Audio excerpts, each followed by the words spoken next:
climate change is a direct threat to national security, the defense bill says.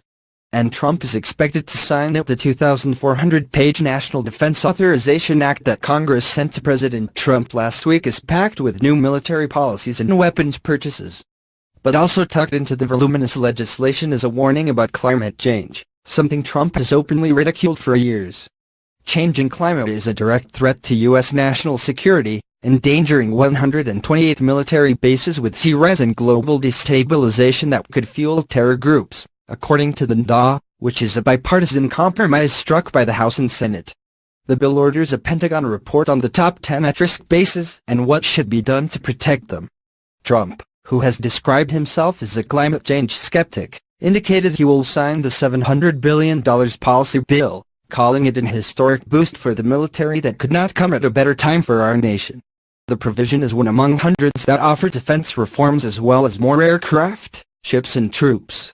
The language on climate change, almost certain to become law, is a sign that under the new Republican administration, Congress is moving toward more acceptance of the phenomenon being a serious security issue, and that the military will continue efforts to assess and plan for the risks. Lawmakers have shifted from being a headwind on climate change as a national security issue to being a tailwind, said John Conger, a senior policy advisor with the Center for Climate and Security. During the last administration they pushed back Don Tito as much. Reduce your funding, now they are saying to do more, said Conger, who is a former Defense Department deputy controller. I think there's a growing acceptance of the relevance of some of these issues, and I think the fact that they put language in the bill reflects that. It is not the first time Congress has ordered up a report on the topic.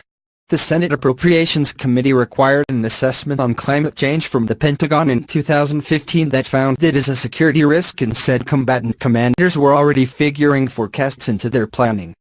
But Congress said the new NDAA report is a shift, because it requires the military to say how it will shore up the at-risk bases and what the cost may be. Representative Jim Langevin, D-R.I., a member of the House Armed Services Committee, proposed the legislation this year and added it to an early version of the NDAA. Congress has ignored this issue for far too long, and I hope this provision represents a turning point on climate change denial in Washington, D.C., Langevin said when the bill was passed. It survived the bill's markup in the Republican-majority House committee in a floor debate, and was eventually adopted by an NDAA conference committee headed by Senator John McCain, R.S., and Representative Mac Thornberry, R. Texas. Still, it remains an open question how the Trump administration might treat climate change as a defense issue. Before becoming president, Trump criticized climate change as a hoax.